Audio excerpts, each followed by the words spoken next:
Assalamualaikum dear viewers, welcome back Career in Pakistan. This is your mentor Miss Nurul Huda. आज की इस video में हम second year class का chapter number 9 which is about atomic spectra ये cover करने जा रहे हैं। ये चैप्टर भी इम्पॉर्टेंट है, पर कुछ स्टूडेंट्स को लगता है कि ये चैप्टर इम्पॉर्टेंट नहीं है, लेकिन ये चैप्टर इम्पॉर्टेंट है क्योंकि सम टाइम यहाँ से फिजिक्स में एमसीक्यूज आते हैं और सम टाइम केमिस्ट्री में आ जाते हैं। तो ये चैप्टर आपके दोनों सब्जेक्ट्स को कवर करता है, तो आपने इस चैप्टर को भी अच्छे से कवर करना है। इसके बाद एक चैप्टर और है, वो कंप्लीट प्रिपेयर नहीं करना, उसके कुछ टॉपिक्स हैं जो कि यूसेट में आते हैं। तो इंशाल्लाह आज शाम तक मैं दूसरी वीडियो अपलोड कर दूंगी जिसमें मैं उस चैप्टर को भी कवर कर दूंगी, और इंशाल्लाह आज ही हमारी प्रिपरेशन कंप्लीट हो जाएगी। फिर मैं देखूंगी अगर पॉसिबल हुआ तो मैं आप लोगों को एमसीक्यूज प्रैक्टिस भी करवा दूंगी और आप लोगों को कुछ टिप्स दूंगी टेस्ट के लिए, डॉक्यूमेंट्स वगैरह प्रिपेयर करना, ये सब इंशाल्लाह मैं आगे चलकर आप लोगों को गाइड कर दूंगी। तो आइए बिना किसी टाइम ज़ाया किए बढ़ते हैं अपनी आज की वीडियो की तरफ। सबसे पहले है एटॉमिक स्पेक्ट्रा। ठीक है, फर्स्ट की पॉइंट है when electrons in an atom jump from higher to lower energy level they emit energy in the form of light photons. ठीक, ये सारी बेसिक सी चीज़ें पढ़ी हुई हैं, जस्ट एक रिवीजन ही हो जाएगा इस वीडियो से कि जब इलेक्ट्रॉन जंप करते हैं हायर एनर्जी लेवल से लोअर एनर्जी लेवल में, तब वो इमिट करते हैं एनर्जी को इन द फॉर्म ऑफ लाइट। ठीक है, जिसे फोटोन कहते हैं, हम लोग फोटोन भी कहते हैं और वो लाइट भी होती है। ठीक, देन हमारे पास है this emitted light forms a spectrum called the atomic spectrum. अब वो जो लाइट इलेक्ट्रॉन इमिट करते हैं ना, वो इमिटेड लाइट एक स्पेक्ट्रम बनाती है जिसे एटॉमिक स्पेक्ट्रम कहते हैं। ठीक, then atomic spectra appears as bright lines on dark background called line spectrum।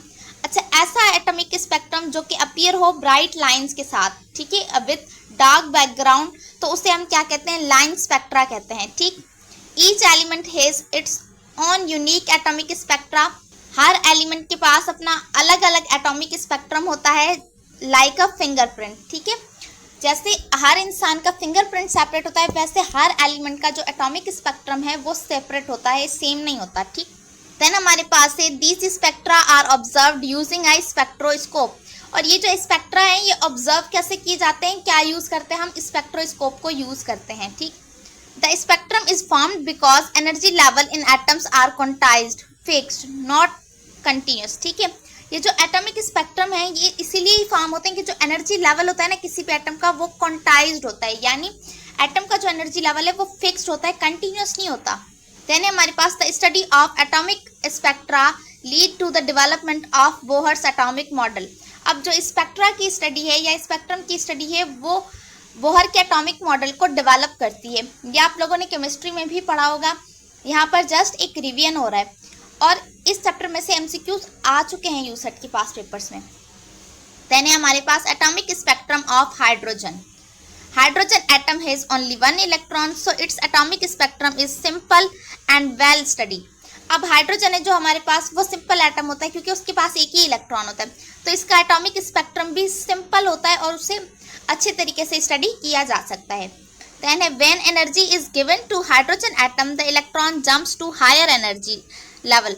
जब हाइड्रोजन एटम को एनर्जी दी जाती है तो इलेक्ट्रॉन जंप कहाँ करता है, हायर एनर्जी लेवल में।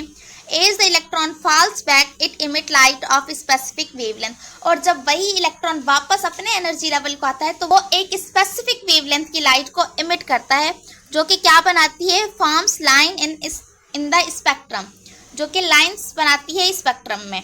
नेक्स्ट है हमारे पास hydrogen spectrum has different series based on final energy level. ठीक, और ये जो टॉपिक है यहाँ से यूसेट के पास पेपर में एमसीक्यूज पूछा जा चुका है सीरीज के हवाले से। ठीक है, तो हमारे पास यहाँ पर ये 3 सीरीज हैं। आई थिंक एक सीरीज और भी है, शायद वो मुझसे मिस हो गई है, तो आप लोग देख लीजिएगा।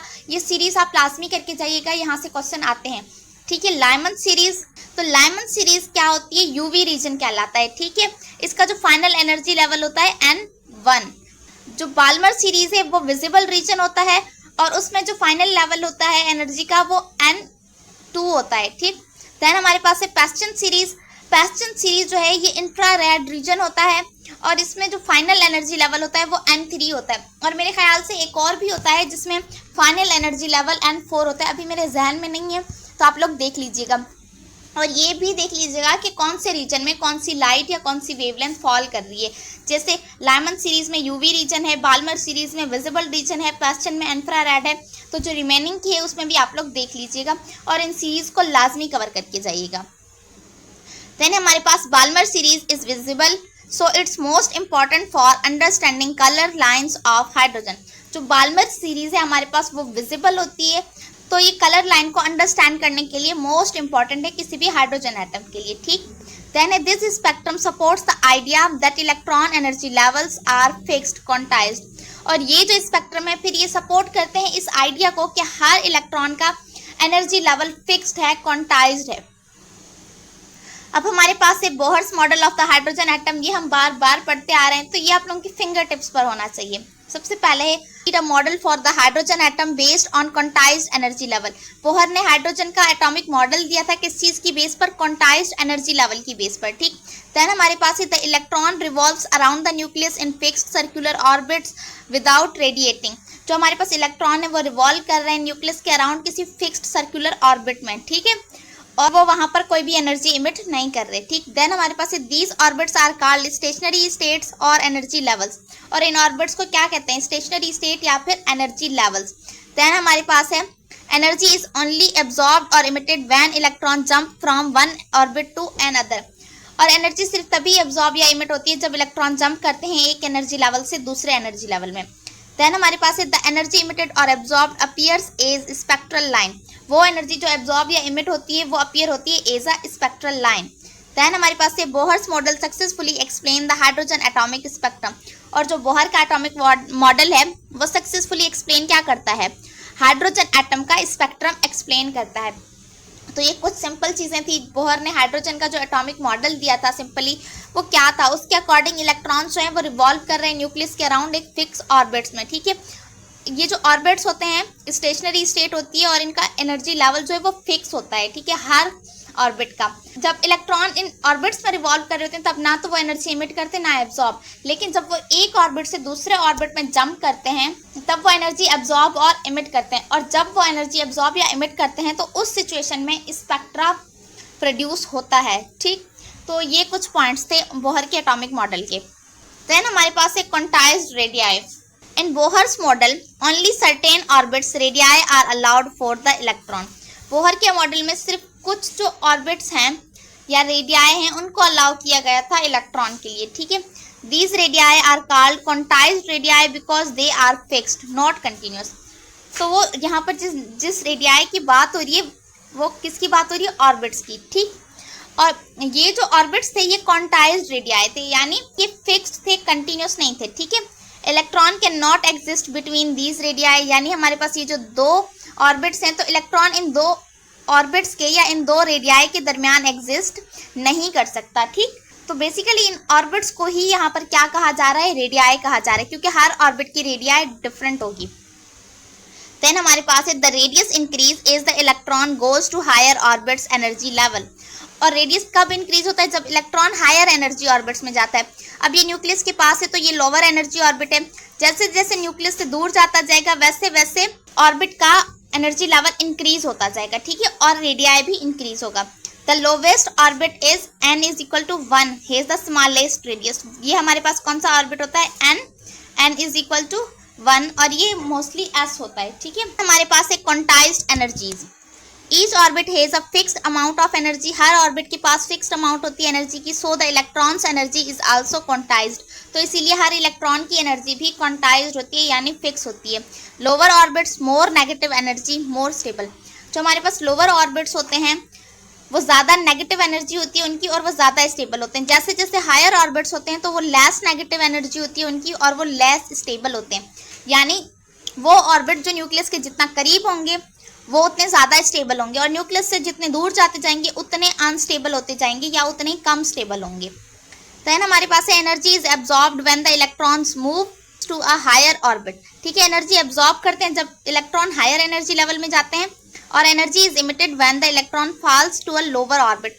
और जब वही इलेक्ट्रॉन जो कि एनर्जी एब्जॉर्ब करके हाई एनर्जी लेवल में गए थे, जब वो वापस अपने ऑर्बिट में आते हैं या लोअर ऑर्बिट में जाते हैं तब वो एनर्जी को इमिट करते हैं। ठीक, then this energy appears as light of specific colour. और वो जो एनर्जी है वो हमारे पास क्या अपीयर होती है? अपीयर होती है लाइट ऑफ स्पेसिफिक कलर और वेवलेंथ। वो किसी स्पेसिफिक कलर या वेवलेंथ की लाइट अपीयर होती है। ठीक, देन हमारे पास है hydrogen emission spectrum. When excited hydrogen atoms return to lower energy level, they emit light. ठीक, जब हमारे पास एक्साइटेड हाइड्रोजन एटम रिटर्न होते हैं लोअर एनर्जी लेवल को तो वो इमिट करते हैं लाइट को। This light appears as a bright line, तो वो हमारे पास जो लाइट है वो अपीयर होती है as a bright line spectrum में, known as the emission spectrum, और इसे एमिशन स्पेक्ट्रम कहते हैं। देन हमारे पास the lines are produced due to electron transition from higher to lower energy, और वो जो लाइन है वो प्रोड्यूस किस वजह से होती है, इलेक्ट्रॉन की ट्रांजिशन की वजह से प्रोड्यूस होती है from higher energy level to lower energy level. ठीक, देन हमारे पास है each line corresponds to a specific energy difference between orbits, और हर जो लाइन है वो हमें एक स्पेसिफिक एनर्जी लेवल का डिफरेंस बताती है डिफरेंट ऑर्बिट्स के दरमियान। ठीक, देन हमारे पास है the visible part of hydrogen spectrum is called Balmer series, जो विजिबल पार्ट होता है हाइड्रोजन स्पेक्ट्रम का उसे क्या कहते हैं, बाल्मर सीरीज कहते हैं, जो कि हम पीछे पढ़कर आ चुके हैं। देन है this spectrum confirm the energy levels are discrete quantised in hydrogen atoms. ठीक है, और ये जो स्पेक्ट्रम है ये कन्फर्म करता है इस बात को कि हर एनर्जी लेवल जो है वो क्वांटाइज्ड है, यानी उसमें एक फिक्स्ड अमाउंट है एनर्जी की। ठीक, देन हमारे पास है inertial transitions and characteristic X rays, और एक्सरेज में से भी कभी कभार क्वेश्चन आ जाता है और यूसेट की शायद किसी पास पेपर में आया भी हुआ है। तो हमारे पास जो फर्स्ट है internal transition occurs when an electron from a higher energy level jumps down to the lower vacant inner shell in an atom. ठीक है, इंटरनल ट्रांजिशन कब अकर होती है, जब हमारे पास कोई इलेक्ट्रॉन हायर एनर्जी लेवल से जंप करता है कहाँ, लोअर एनर्जी लेवल पर या लोअर वैकेंट इनर शेल पर, जो कि खाली हो। किसी भी एटम के लोअर वैकेंट शेल के ऊपर जब वो जंप करता है तो उस वक्त क्या होता है, इंटरनल ट्रांजिशन अकर होती है। ठीक, the difference in energy is released as an X ray photon, और जो डिफरेंस होता है एनर्जी का वो रिलीज होता है as an X ray photon. ठीक, देन हमारे पास है these emitted X rays have specific energies called characteristic X ray. ठीक, ये जो हमारे पास इमिटेड एक्स रेज होती हैं इनकी स्पेसिफिक एनर्जीज होती हैं जिन्हें कैरेक्टरिस्टिक एक्स रेज कहा जाता है। देन हमारे पास है they are unique for each element and form sharp spectral lines. अच्छा, ये भी हमारे पास हर एलिमेंट के लिए यूनिक होती हैं और शार्प स्पेक्ट्रल लाइन फॉर्म करती हैं।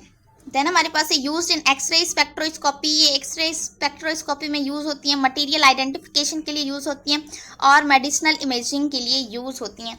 आप लोगों को याद भी होगा जब किसी का एक्सीडेंट होता है और उनकी बोन्स डैमेज हो जाती हैं तब उनका एक्सरे किया जाता है। ठीक, देन हमारे पास है production of X rays, X ray produce कैसे होती हैं, X rays are produced when high speed electron strike a metal target, जब हमारे पास हाई स्पीड से आने वाले इलेक्ट्रॉन स्ट्राइक करते हैं मेटल की सरफेस को या एनोड को, तो उस वक्त हमारे पास क्या प्रोड्यूस होती हैं, एक्सरेज प्रोड्यूस होती हैं। कहाँ, एक्सरे ट्यूब में। अब हमारे पास है the sudden deceleration cause energy to be released as X ray radiation, तो वो जो अचानक से हाई स्पीड इलेक्ट्रॉन स्ट्राइक करता है मेटल सरफेस के ऊपर तो उस वक्त क्या होता है कि एनर्जी रिलीज होती है एज एन एक्सरे रेडिएशन। ठीक, two types of X rays are produce, दो तरह की एक्सरेज प्रोड्यूस होती हैं, कंटिन्यूस एक्सरेज, ठीक है, और दूसरी होती है कैरेक्टरिस्टिक एक्सरेज। अब हमारे पास है कंटिन्यूस एक्सरेज स्पेक्ट्रम। ठीक, a continuous x-rays are produced when electron slow down और are deflected in the target material. Continuous x-rays सिर्फ तभी प्रोड्यूस होती हैं जब इलेक्ट्रॉन स्लो डाउन हो जाते हैं या फिर डिफ्लेक्ट करते हैं टारगेटेड मटेरियल पर। ठीक, देन हमारे पास है the energy lost appears as a broad range of X ray wavelength, जो एनर्जी लॉस्ट होती है वो हमारे पास अपीयर होती है as a broad range of X ray wavelength. ठीक, उसके तौर पर देन हमारे पास था this forms a continuous spectrum, ये कंटिन्यूस स्पेक्ट्रम को फॉर्म करती है, नो शार्प लाइन, कोई भी शार्प लाइन प्रोड्यूस नहीं होती। ठीक, देन हमारे पास है minimum wavelength depends on the energy of electron, जो मिनिमम वेवलेंथ है वो डिपेंड करती है एनर्जी ऑफ इलेक्ट्रॉन पर। इलेक्ट्रॉन की एनर्जी जितनी कम होगी वेवलेंथ भी उतनी ही कम होगी। ठीक, और एक्सरेज की वेवलेंथ कम होती है उसकी फ्रीक्वेंसी ज़्यादा होती है, ये पॉइंट आपने याद रखना है। देन हमारे पास है these X rays are not element specific, और ये जो एक्सरेज होती हैं ये एलिमेंट स्पेसिफिक नहीं होती। अब हमारे पास है properties of X rays, electromagnetic waves with very short wavelength and high energy. ठीक है, ये हमने अभी डिस्कस किया। हमारे पास एक्सरेज क्या होती हैं, ये इलेक्ट्रोमैग्नेटिक वेव्स होती हैं जिनकी वेवलेंथ बिल्कुल शॉर्ट होती है, इनकी फ्रीक्वेंसी और इनकी जो एनर्जी है वो वेरी हाई होती है क्योंकि फ्रीक्वेंसी का एनर्जी के साथ डायरेक्ट रिलेशन है। Travel in straight line, straight line में ट्रैवल करती हैं। देन है can penetrate through soft tissues but blocked by bones and dense material, ठीक है। जो एक्सरेज होती हैं ये इजीली पेनिट्रेट कर जाती हैं सॉफ्ट टिश्यूज से, ठीक है, उनसे गुजर जाती हैं, मगर बोन्स जो हैं वो उनको ब्लॉक कर देती हैं। इसीलिए जब बोन्स डैमेज होती है तो एक्सरे करवाया जाता है, ठीक। देन हमारे पास एक काज आयोनाइजेशन ऑफ एटम, और ये एटम की आयोनाइजेशन काज करती हैं। अब हमारे पास है नॉट इफेक्टेड बाय इलेक्ट्रिक और मैग्नेटिक फील्ड, ये इलेक्ट्रिक और मैग्नेटिक फील्ड से इफेक्ट नहीं होती। और देन है fluorescence certain material cause them to glow, अच्छा कुछ मटेरियल जो फ्लोरिसेंस होते हैं तो उनको ग्लो करवाती है, ठीक। अब हमारे पास है यूजेस ऑफ एक्सरेज, एक्सरेज के यूज कहाँ होते हैं? मेडिकल इमेजिंग में यूज होती है, बोन फ्रैक्चर्स डेंटल स्कैन्स के लिए यूज होती है, ठीक है। सिक्योरिटी स्कैनिंग एट एयरपोर्ट्स, वहाँ पर एक्सरेज यूज होती है। Quality control to industry, industry में क्वालिटी कंट्रोल के लिए यूज होती हैं। और X ray crystallography studying structure of crystals and DNA, तो उस वक्त भी एक्सरेज यूज होती हैं। और cancer treatment in radiotherapy control doses, ठीक, और ये कैंसर के ट्रीटमेंट के लिए भी यूज होती हैं रेडियोथेरापी में, ठीक। उसके बाद हमारे पास है सीएटी स्कैनर, या जिसे हम सीटी स्कैन कहते हैं, ठीक है। ये जो सीएटी स्कैन होता है कंप्यूटेड एक्सियल टोमोग्राफी, ठीक, ये एक स्कैनर होता है जो कि यूज करता है multiple x-ray beams from different angles, multiple x-ray beams को यूज करता है डिफरेंट एंगल से, ठीक। देन हमारे पास है a computer creates cross sectional 3D image of the body, तो उस वक्त कंप्यूटर क्या करता है, वो क्रिएट करता है 3 डायमेंशनल इमेज को बॉडी की। More detailed than ordinary x-ray imaging, CT scan जो है ये ज़्यादा डिटेल्ड होता है एक सिंपल एक्सरे इमेजिंग कंपेयर में, ठीक है। यूजफुल होता है for brain, chest, abdomen and bone injuries, ठीक। बोन इंजरीज के लिए भी यूजफुल होता है, लेकिन ये ब्रेन और चेस्ट वगैरह के लिए भी ज़्यादा यूजफुल होता है, ठीक है। Gives a clear view of soft tissues, blood vessels and organs, अब ये हमारे पास जो है क्लियर व्यू देता है सॉफ्ट टिश्यूज का भी, ब्लड वेसल्स का भी और ऑर्गन्स का भी, जबकि नॉर्मल एक्सरे हमें सिर्फ ये बताता था कि बोन्स ब्लॉक कर देती थी एक्सरेज को और सॉफ्ट टिश्यूज से एक्सरे पास आउट हो जाती थी। अब हमारे पास है बायोलॉजिकल इफेक्ट्स ऑफ एक्सरेज, तो इनमें हमारे पास है can damage living cells and tissues if exposure is high और अनकंट्रोल्ड, ठीक। ये लिविंग सेल्स को और टिश्यूज को डैमेज कर सकती है अगर इनका जो एक्सपोजर है वो ज़्यादा हाई होगा, अनकंट्रोल्ड होगा। और जब किसी की बोन में फ्रैक्चर हो जाता है तब उनका बार बार एक्सरे करवाना सही नहीं होता। एक्सरे करवाया तो दोबारा जो एक अच्छे डॉक्टर होते हैं वो 6 मंथ तक दोबारा आप लोगों को एक्सरे सजेस्ट नहीं करेंगे, ठीक। देन हमारे पास एक काज आयोनाइजेशन विच में लीड टू म्यूटेशन और कैंसर, और दूसरी बात यह है कि एक्सरे आयोनाइजेशन काज करते हैं, जब बार बार आप लोगों की एक्सरेज होती है तो उसमें क्या होता है कि वो म्यूटेशन काज कर सकते हैं और इसकी वजह से कैंसर भी हो सकता है, ठीक।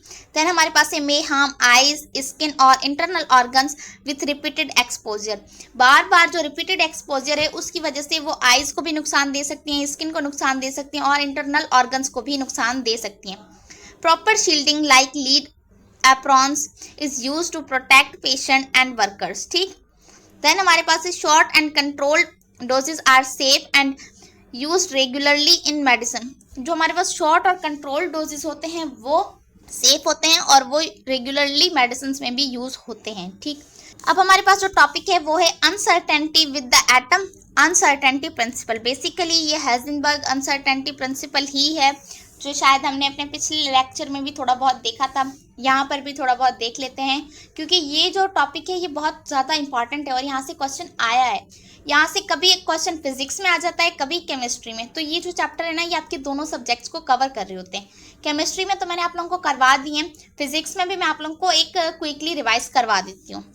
प्रपोज्ड बाय वर्नर हाइजेनबर्ग, ये हम पढ़ चुके हैं। It states that we can not know both the exact position and exact momentum of a particle like an electron at a same time, तो सिंपल सी बात है, हाइजेनबर्ग का अनसर्टेनिटी प्रिंसिपल यही कहता है कि हम एक ही वक्त के ऊपर किसी भी पार्टिकल जैसे कि इलेक्ट्रॉन है उसकी एग्जैक्ट पोजीशन और एग्जैक्ट मोमेंटम दोनों पता नहीं लगा सकते एक ही टाइम पर, ठीक। और देन है हमारे पास the more precisely we know one the less precisely we know other, ठीक है। अगर हम एक चीज़ को बिल्कुल अच्छे से पता लगा सकते हैं तो दूसरे को हम एक्यूरेटली पता नहीं लगा पाएंगे, ठीक है। This is called the uncertainty principle, इसे अनसर्टेनिटी प्रिंसिपल कहते हैं। It applies to very small particles, ये बहुत ज़्यादा स्मॉल पार्टिकल्स के लिए अप्लाई होता है, लाइक इलेक्ट्रॉन्स इनसाइड एटम्स, ठीक। देन हमारे पास ये shows that electrons motion is not predictable like planets, और ये जो हाइजेनबर्ग अनसर्टेनिटी प्रिंसिपल है ये शो करता है कि जो इलेक्ट्रॉन का मोशन है वो प्रेडिक्टेबल नहीं है प्लैनेट के मोशन की तरह। जैसे एक प्लैनेट मूव कर रहा होता है तो उसको हम प्रेडिक्ट कर सकते हैं, लेकिन इलेक्ट्रॉन का जो मोशन है वो इतना इजीली प्रेडिक्टेबल नहीं है। अब हमारे पास है if ended the idea of fixed orbital replaced with probability clouds और ऑर्बिटल्स। तो हमारे पास जो आइडिया है फिक्स्ड ऑर्बिट्स का, इसे रिप्लेस करते हैं हम किससे? प्रोबेबिलिटी क्लाउड से, यानी इलेक्ट्रॉन पाए जाने के चांसेस से, प्रोबेबिलिटी से। ठीक, देन हमारे पास है foundation of modern quantum mechanics, और जो हाइजेनबर्ग अनसर्टेनिटी प्रिंसिपल है वही हमारे पास क्या है? फाउंडेशन है मॉडर्न क्वांटम फिजिक्स की भी और मॉडर्न क्वांटम केमिस्ट्री की भी। अब हमारे पास है लेजर। यहाँ से भी कभी कभार एमसीक्यूज आ जाता है।